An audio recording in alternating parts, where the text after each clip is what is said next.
नमो अरिहन्तानं नमो सिद्धानं नमो आर्यानं नमो उवज्जायानं नमो लोभे सवसागुणं।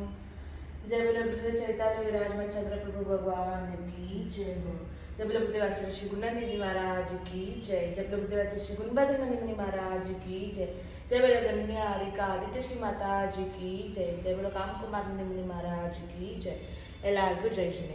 ಇವತ್ತು ಸ್ವಲ್ಪ ಎಲ್ಲರೂ ಸ್ವಾಧ್ಯಾಯ ಮಾಡೋಣ. ನಾನು ಇವತ್ತು ಚೂಸ್ ಮಾಡಿರೋ ಪುಸ್ತಕ ಅಂತಂದ್ರೆ ಉಪಾಧ್ಯಾಯ ಶ್ರೀ ಕಾಮಕುಮಾರಿ ಮಹಾರಾಜರು ಬರೆದಿದ್ದ ಭಗವಾನ್ ಮಹಾವೀರರ ಜೀವನ ಚರಿತ್ರೆ, ಜೀವನ ದರ್ಶನ.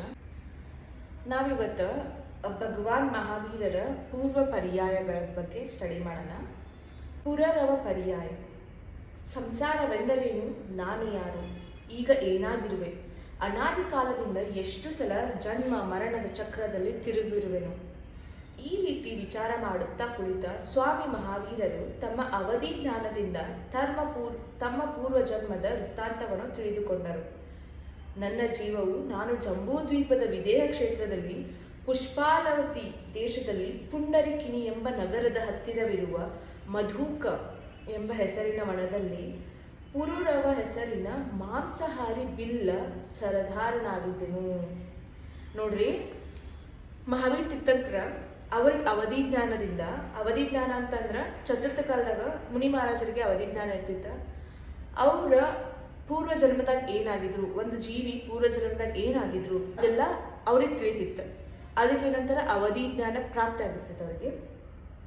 ಅವ್ರು ಒಂದಿನ ವಿಚಾರ ಮಾಡ್ತಿರ್ತಾರೆ, ಸಂಸಾರ ಅಂದ್ರೆ ಏನ, ನಾ ಯಾರ, ಹಿಂದೆ ನಾ ಏನಾಗಿದ್ನಿ, ಈಗ ಏನಾಗೀನಿ ಅಂತ ಹೇಳಿ ಪೂರ್ವ ಜನ್ಮದಾಗ ಏನೇನಾಗಿದ್ರು ಅಂತ ಅವ್ರ ತಿಳ್ಕೊಳಕ್ ಶುರು ಮಾಡ್ತಾರ. ಇಲ್ಲೇನ್ ಕೊಟ್ಟಾರ, ನನ್ನ ಜೀವವು ನಾನು ಜಂಬೂದ್ವೀಪದ ವಿದೇಹ ಕ್ಷೇತ್ರದಲ್ಲಿ ಪುಷ್ಪಾಲವತಿ ದೇಶದಲ್ಲಿ ಪುಂಡರಿಕಿಣಿ ಎಂಬ ನಗರದ ಹತ್ತಿರವಿರುವ ಮಧುಕ ಎಂಬ ಹೆಸರಿನ ವನದಲ್ಲಿ ಪುರರವ ಹೆಸರಿನ ಮಾಂಸಾಹಾರಿ ಬಿಲ್ಲ ಸರದಾರನಾಗಿದ್ದೆನು. ಅವ್ರೇನು ಹೇಳ್ತಾರೋ, ಜಂಬೂ ದ್ವೀಪದಾಗ ಅವರ ವಿದೇಹ ಕ್ಷೇತ್ರದಾಗ ಪುಷ್ಪಾಲವತಿ ಎಂಬ ದೇಶ ಇರ್ತೈತಿ. ಅಲ್ಲಿ ಪುಂಡರಿಕಿಣಿ ಅಂತ ಹೇಳಿ ಒಂದು ನಗರ ಇರ್ತೈತಿ. ಅಲ್ಲಿ ನಗರದ ಹತ್ತಿರ ಮಧುಕ ಎಂಬ ಹೆಸರು ಒಂದು ಕಾಡು ಇರ್ತೈತಿ. ಆ ಕಾಡ್ದಾಗ ಅವರ ಮಾಂಸಾಹಾರಿ ಬಿಲ್ಲ ಸರದಾರರಾಗಿದ್ದರು. ಅವ್ರ ಹೆಂಡತಿ ಹೆಸರ ಕಾಲಿಕಾ ಎಂಬ ಸ್ತ್ರೀ ಪತ್ನಿ ಆಗಿದ್ದರು. ಪಶುಗಳನ್ನು ಬೇಟೆಯಾಡಿ ಮಾಂಸವನ್ನು ತಿನ್ನುತ್ತಿದ್ದೆನು. ಪಶುಗಳನ್ನು ಬೇಟೆಯಾಗಿ ಮಾಂಸ ತಿಂತಿದ್ರು. ಒಂದು ದಿನ ಸಾಗರ ಸೇನರೆಂಬ ಮುನಿಗಳು ಅದೇ ವನ ಪ್ರದೇಶದ ಮಾರ್ಗವಾಗಿ ವಿಹಾರ ಮಾಡುತ್ತಿದ್ದರು. ಅವರ ಕಾಡ್ನಾಗ ಮಾಂಸ ಬೇಟೆಯಾಡಿ ತಿಂತಿದ್ರ. ಅವ್ರ ಹೆಂಡತಿ ಹೆಸರು ಕಾಲಿಕಾ.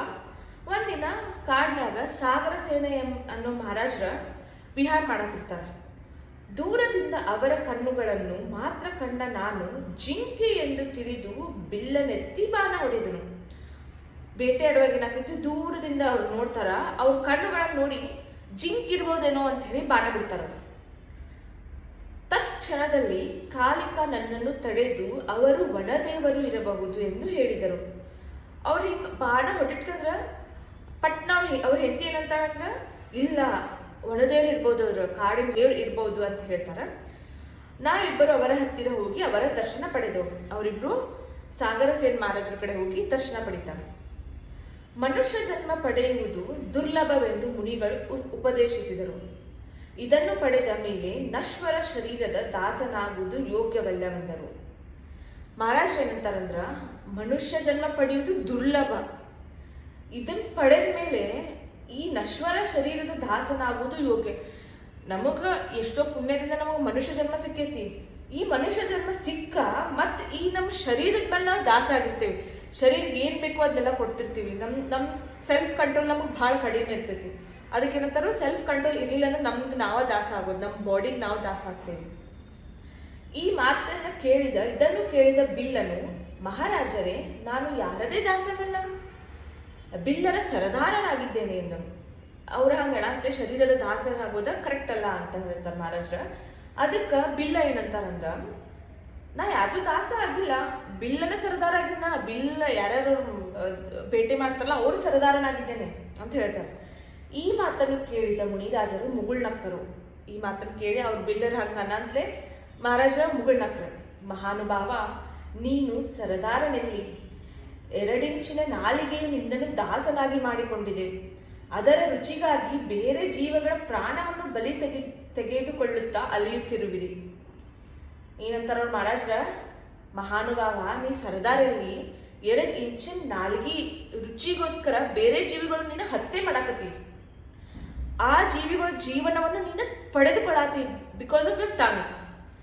ಈ ಮಾತನ್ನು ಕೇಳಿದ ಬಿಲ್ಲನು ಮೌನಿಯಾದನು. ಈ ಮಾತು ಕೇಳಾತ್ಲೆ ಅವಂಗ ಬಿಲ್ಲಗ ಏನನಿಸ್ತು, ಮೌನ ಆಗ್ಬಿಟ್ಟವ. ಅಯ್ಯೋ ಹೌದಲ್ಲ ಅಂತೇಳಿ. ನಂತರದಲ್ಲಿ ತಿನ್ನದೇ ಇದ್ದಲ್ಲಿ ಹಸಿವಿನಿಂದ ಮರಣ ಹೊಂದಿರುವನು ಎಂದನು. ಬಿಲ್ಲ ಮೌನ ಆಗ್ತಾನೋ. ಆಮೇಲೆ ಕೇಳ್ತಾನೆ ಮಹಾರಾಜರಿಗೆ, ನಾ ತಿನ್ಲಿಲ್ಲ ಅಂದ್ರೆ ಮತ್ತೆ ಹಸಿವಿನಿಂದ ಸತ್ತು ಬಿಡ್ತೇನೆ ನಾನು ಅಂತ ಹೇಳಿ. ಹಸಿವಿನಿಂದ ಯಾರೂ ಸಾಯಬೇಕಿಲ್ಲ, ಆದರೆ ತನ್ನ ಹಸಿವನ್ನು ದೂರ ಮಾಡಿಕೊಳ್ಳಲು ಬೇರೆ ಪ್ರಾಣಿಗಳನ್ನು ಕೊಲ್ಲಬಾರದೆಂಬ ಅರಿವನ್ನು ಪ್ರತಿಯೊಬ್ಬರು ಹೊಂದಬೇಕು. ಅನ್ನ, ನೀರು, ಫಲವನ್ನು ತಿಂದು ಮಾನವರು ಬದುಕಲು ಸಾಧ್ಯವಿದೆ. ಪಶು ಹತ್ಯೆಯಿಂದ ಅಧಿಕ ಹಿಂಸೆಯಾಗುವುದು. ಮದ್ಯ, ಮಧು, ಮಾಂಸಗಳ ಜೀವಗಳು ಪಿಂಡಗಳಾಗಿವೆ. ಇವುಗಳನ್ನು ಸೇವಿಸುವುದರಿಂದ ಪಾಪ ಉಂಟಾಗುವುದು. ಇಂದಿನಿಂದಲೇ ಇವುಗಳನ್ನು ತ್ಯಾಗ ಮಾಡು ಎಂದು ಮುನಿಗಳು ಉಪದೇಶಿಸಿದರು. ನಮ್ಮ ಹೊಟ್ಟೆ ತುಂಬಿಸ್ಕೊಳಕ್ಕ ನಾವು ಬೇರೆ ಜೀವಿಗಳನ್ನ ಕೊಲ್ಲಬೇಕಂತಿರೋದಿಲ್ಲ. ಮಧು, ಮಾಂಸ ಇವೆಲ್ಲ ಏನಂದ್ರೆ ಜೀವಗಳ ಪಿಂಡಗಳಾಗಿವೆ ಅಂತಂದ್ರೆ ನಮ್ದು ಅಡಿಕ್ಷನ್ ಅದಲ್ಲ. ಮಾನವರ ಜಸ್ಟ್ ಅನ್ನ, ನೀರ, ಫಲಗಳನ್ನು ತಿಂದು ಬದುಕಲು ಸಾಧ್ಯ ಐತಿ. ಇವತ್ತಿಗೆ ಇದೆಲ್ಲ ತ್ಯಾಗ ಮಾಡ್ಬಿಡ ಅಂತ ಅಂತಾರ ಯಾರ ಮಹಾರಾಜರು. ಬಿಲ್ಲ, ಬಿಲ್ಲಿನಿ ಇಬ್ಬರು ಕಾಗೆ ಮಾಂಸವನ್ನು ಸೇವಿಸುವುದಿಲ್ಲವೆಂದು ಮುನಿ ಮಹಾರಾಜರಿಂದ ವೃತ ತೆಗೆದುಕೊಂಡರು. ಏನ್ ಮಾಡ್ತಾರ, ಗಂಡ ಹೆಂಡತಿ ಯಾರ ಬಿಲ್ಲ ಮತ್ತ ಕಾಲಿಕ ಇಬ್ರು ಸೇರಿ ಗಂಡ ಹೆಂಡತಿ ಕಾಗೆ ಮಾಂಸನ ಇನ್ಮೇಲೆ ತಿನ್ನೋದಿಲ್ಲ ಅಂತ ಹೇಳಿ ಮುನಿ ಮಹಾರಾಜರ ಕಡೆ ವೃತ ತೆಗೆದುಕೊಳ್ತಾರೆ. ಈ ಅಹಿಂಸಾನು ವೃತವನ್ನು ಚಾಚು ತಪ್ಪದೆ ಪಾಲಿಸಿದರು.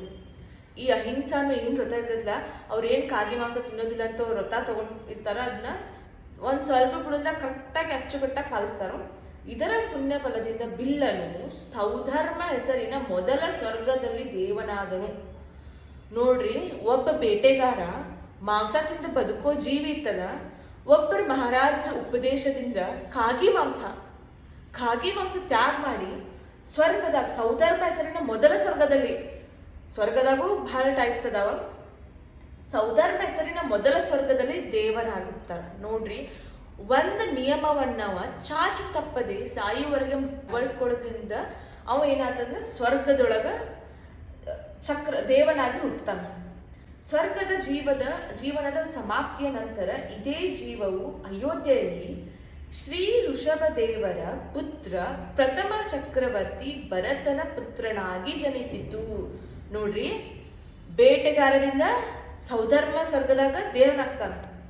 ದೇವ ಆದ್ಮೇಲೆ ಅದೇ ಜೀವ ಅಯೋಧ್ಯೆಯೊಳಗ ಋಷಭದೇವರು ಭರತನ ಪುತ್ರನಾಗಿ, ಋಷಭದೇವರ ಮಗ ಭರತ ಚಕ್ರವರ್ತಿ ಮಗ ಇವ್ರು ಮಹಾವೀರ ತೀರ್ಥಂಕರ ಹೆಸರು. ಈಗ ಈ ಜೀವದ ಹೆಸರು ಮರೀಚಿ ಅಂತ ಹೆಸರಿನಿಂದ ಅವರು ಹುಟ್ಟುತ್ತಾರ. ನೋಡ್ರಿ, ಋಷಭ ತೀರ್ಥಂಕರ ಮೊಮ್ಮಗನಾಗಿ ಹುಟ್ಟುತ್ತಾರ ಅವರು ಬೇಸಿಕಲಿ. ಇವತ್ತಿಗೆ ಇಷ್ಟ ಸಾಕ. ಇಲ್ಲಿ ನೋಡ್ರಿ, ಇದರಿಂದ ಏನು ತಿಳ್ಕೊಳ್ಬೇಕಂತಂದ್ರ ನಾವು ಲೈಫ್ ಒಳಗೆ ಭಾಳ ಅಂದ್ರೆ ಭಾಳ ಬಿಸಿ ಇರ್ತೇವೆ. 24/7 365 days ಎವ್ರಿ ಡೇ ನಾವು ಎಷ್ಟು ಬಿಸಿ ಇರ್ತೇವೆ. ನಮ್ಮದೇ ಆದ ಒಂದು ಟೈಮ್ ತಕ್ಕೊಂಡ ದೇವ್ರಿಗೆ ಅಂತ ಹೇಳಿ ನಮ್ಮ ಟೈಮ್ ತಕ್ಕೊಂಡ. ಯಾಕಂದ್ರೆ ನಮ್ಮ ಮುಂದಿನ ಜೀವನದಾಗ ಆಧ್ಯಾತ್ಮಿಕ ಜ್ಞಾನ ಏನು ಮಾಡಿರ್ತಿಲ್ಲ ಅದು ನಮ್ಮ ಜೊತೆ ಬರೋದು. ಸೊ ನೋಡ್ರಿ, ಒಬ್ಬ ಬಿಲ್ಲ ಸರ್ದಾರ ಆಮಿಂದ ಒಂದು ಕಾಗೆ ಮಾಂಸ ತ್ಯಾಗ ಮಾಡೋದ್ರಿಂದ ಸೌಧರ್ಮ ಸ್ವರ್ಗದಾಗ ದೇವನಾಗಿ ಹುಟ್ಟಾರ. ಪ್ರಥಮ ಋಷಭ ತೀರ್ಥಂಕರ ಮೊಮ್ಮಗನಾಗಿ ಹುಟ್ಟೋದಂದ್ರೆ ಸಾಧಾರಣ ಕೆಲಸ ಅಲ್ಲ. ಒಂದು ನಿಯಮವನ್ನ ಚಾಚು ತಪ್ಪದೆ ಜೀವನಾಪತಿ ಅಂತ ಪಾಲಿಸೋದ್ರಿಂದ ಅವ್ರಿಗೆ ಎಷ್ಟು ಚಲೋ ಭವದಾಗ ಜನ್ಮ ಆಗ್ತೈತಿ. ಇದರಿಂದ ತಿಳಿದುಕೊಳ್ಳೋದು ಒಂದ ನಾವು ನಮ್ಮ ಜೀವನದಾಗ ಕೆಲವೊಂದು ನಮಗೆ ಎಷ್ಟು ಆಗ್ತೈತೆ ಅಷ್ಟ. ಅವ್ನು ಬಿಲ್ಲ ಏನ್ ಮಾಡ್ತಾರೆ, ಎಲ್ಲಾ ಮಾಂಸ ತ್ಯಜಿಸ್ಬೋದಾಗಿತ್ತು, ಕಾಗೆ ಮಾಂಸ ತ್ಯಜಿಸ್ತಾನವ. ಹಂಗ ನಮ್ಮ ಜೀವನದಾಗೂ ನಾವು ರಗಡ್ ಎಲ್ಲ ಅನುಭವಿಸ್ತಿರ್ತೀವಿ. ಆದ್ರೂ ನಮಗೆ ಎಷ್ಟು ಆಗ್ತೈತಲ್ಲ ಅಷ್ಟು ಸ್ವಲ್ಪ ತ್ಯಾಗ ಮನೋಭಾವನೆ ಇಟ್ಕೊಂಡು ಸ್ವಲ್ಪ ತ್ಯಾಗ ಮಾಡೋಣ, ಸ್ವಲ್ಪ ನಿಯಮದಾಗಿರೋನು, ಸ್ವಲ್ಪ ಏನಾದರೂ ಡೈಲಿ ಒಂದು ನಮ್ಮ ಧರ್ಮದ್ರೊಳಗೆ ಏನು ಹಿಡಿತಾರಲ್ಲ ಅದನ್ನ ಪಾಲನೆ ಮಾಡೋಣ ಅಂತ ಹೇಳಿ ಇವತ್ತಿನ ಸ್ವಾಧ್ಯಾಯ ಮುಗಿಸಾಕತ್ತೀನಿ. ಎಲ್ಲರಿಗೂ ಜೈ ಶ್ರೀ.